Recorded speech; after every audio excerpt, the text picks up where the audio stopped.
من اليوم وحده مزيد تقول لي العسل ما ينجحش معايا، راكي تشريه ختيتو. نقول لك روحي ديريه في الدار، يشد لك مده عام بلا ما يتسكر. مع اسرار نجاحه مده الطهي نتاعو شحال يشد لك 100 دقيقه. تحبي تحضري الخفيف ولا العاقد كيما راكي تشاهدي في الفيديو.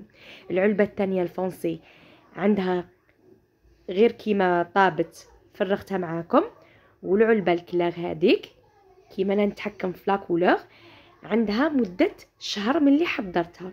ويلا بسم الله نجوزوا لوصفتنا لنهار اليوم. غير بكيلو سكر تحضري كيلو عسل وشوية. انا عمي خير ما تشريه من برا. نبداو بسم الله على بركة الله نحضروا في العسل تاعنا لنهار اليوم. قبل ما ننساو نصلوا على النبي عليه افضل الصلوات والسلام، وخلوا لي لايكاتكم هكا باش يطلع الفيديو اوسع نطاق. عندي كاس سكر، اي كاس عندكم في المنزل تاع جازوز واش عندكم تستعمليه. هكا نفرغوا في الكسرونه، تكون كسرونه شويه ثقيله ولا طنيجره ولا واش عندكم نتوما متوفر في الدار. هكا تشرحوا تحطوه فوق النار على نار قليله. هكا انا اليوم حبيت العسل تاعي نديرو شويه فونسي، ما حبيتش الكلاغ كيما الاول. شوفوا هنا كي يبدا يذوب لكم هذاك السكر تخلوه هكا في الكوتي يتحمر شويه باش يعطي هذيك لا كولور اللي تحبوها. اللي تحبوا كلاغ تخليه يتكلاغ شويه غير يبدا يذوب لكم يعطيكم داك اللون، تخلطوا بالملعقه الخشبيه. واللي تحبوا فونسي تخليه يدير هذيك الرغوه كيما شفتوا في بدايه الفيديو باش يعطيه هاد لا كولور. نتمنى هنا يكون مفهوم. ونبداو نخلطوا غير بالعقل هنا حتى يذوب. راكم تشوفوا القوام نتاعو اللي تحصلنا عليه بعد ما ذاب نص ذواب. نخلطوا مليح على نار قليله، على نار لي ان بتي فو. ما تخلوش النار هذيك القويه باسكو راح يتحرق لكم ويجي الكو تاعو مر. ذوقوا يجي مر، ما يجيكش عسل بنين. هكا وهذوك الاطراف كي يتحجر لكم السكر يجي يلصق لكم، حاولوا خلطوا بالملعقه الخشبيه هكا نتحصلوا على هاد القوام. تحسي ولا قطره سكر كامل ذايب. نجيبوا هنا كاس ما يكون يغلي وحطوه بالتدريج، ما ديروش دفعه واحده كيما هنا قريب التحرق باسكو السخانه بزاف. حطوه غير بالعقل. علاش حطينا الماء سخون؟ باش ما يتحجرناش يذوب لنا السكر مليح. كي تحطوه بارد راح يتحجر لكم، ما يجي يذوب لكم، هي حسره ويزيد يمرار معاكم. كي يكون ماء مغلي سخون يذوب بالخف. يعني في هذه النقطة نكونوا متفاهمين. هي عملية جد سهلة وبسيطة، برك تبعوا الفيديو من الاول للاخير راح تفهموني كامل واش نقصد.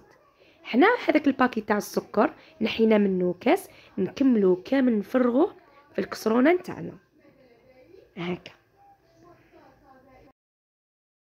انا حاولت ما نقطع لكمش الفيديو باش تشوفوا بادق تفاصيل.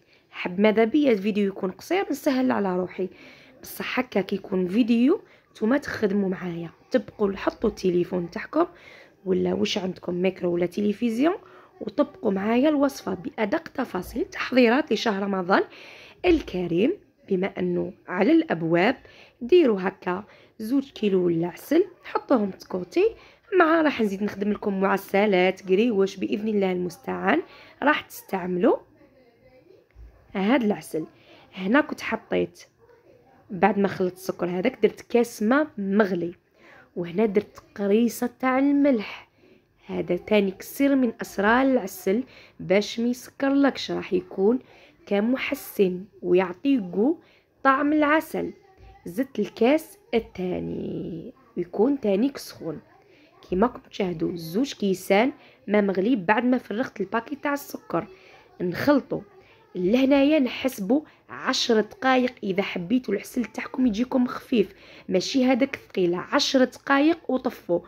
هنا درت 4 ملعقه شب مطحون. هنا درت 4 ملعقه شب مطحون راح يشد لك مده صلاحيه عام. هذا سر من اسرار العسل نتاعك.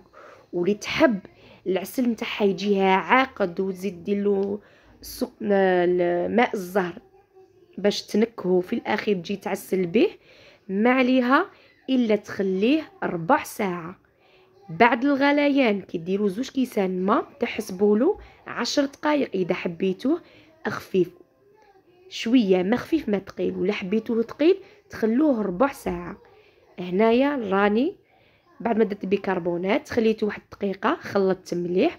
هنا راني طفيته نخليه يبرد، ونجيب العلبه باش نكيل معاكم وتشوفوا القوام نتاعو اللي راح نتحصلوا عليه. شوفوا هنا في الكسرونه خليته برد، ما بردش هنا 100%. خصاتو شويه هذيك تاع 5 سوايع الى 10 يبرد لك. هنا علبه حجم نتاعها 1 كيلوغرام. راح تشوفوا كي نفرغ العسل نتاعي، شوفوا نعمر البواطه نتاعي وزيد يفضل لك كيفاه 10,000 يعني 100 دينار جزائري. 10,000 دير لك كميه ما شاء الله، يعني خير من تشريه في المحلات يتباع ب 22,000 23,000. راكي نقصتي مصرفه على روحك ودرتي حاجه نقيه. سختو لمرضى السيلياك يحبوا يديروا حاجه طبيعيه. كاين هنا متتبعه دائما تقسيني على الوصفات تاع السيلياك، نقول لك اختي ديري هذا العسل مضمون ما فيه حتى نكهه. ولي حبت تقرب العسل 100% العسل الكوت تاعو تقدر دير ليكستريم تاع العسل. انا هنا ما درت. شوفوا هنا هاد البواطه تاع العسل ليكم تشاهدوا فيها عندي مده شهر من اللي درتها. هكا خياتي خبيتها، يعني درتها كلاغ كيما فهمتكم في بدايه الفيديو، وخليتها ربع ساعه بعد ما درت لها الماء تغلي هكايا. والعلبه الثانيه اللي راكم تشاهدوا فيها هنا ما فاتتش عليها ساعه من اللي خليتها تبرد، بصح خليتها 10 دقائق. انا حبيتها خفيفه باسكو انا نخلط كي مره الوصفه اللي توالم نخدم بها كيما القريوش نعسل بالعسل الخفيف، كيما البقلاوه نديرها بالعسل الثقيل، هكا كيما المقروط نديرها بالعسل الخفيف. هكا خياتي هذا هو. نتمنى تشاركوا الفيديو اوسع نطاق وتجربوه وتدعوا لي دعاوي الخير كيما عودتكم. ودائما اني نوع لكم في القناه نتاعي، ونشكر كل وحده راهي جات ودخلت جديده نقولها مرحبا بك اختيتو منوره. ونشكركم على الفيديوهات التاليه اللي درتوهم اللي بارطاجيتوهم وعلقتوا لي تعليقات رائعه كيما نتوما. نخليكم في رعايه الله وحفظه. تهلاو لي في رويحتكم وفي صحيحتكم، وسلام الله عليكم ورحمه الله تعالى وبركاته.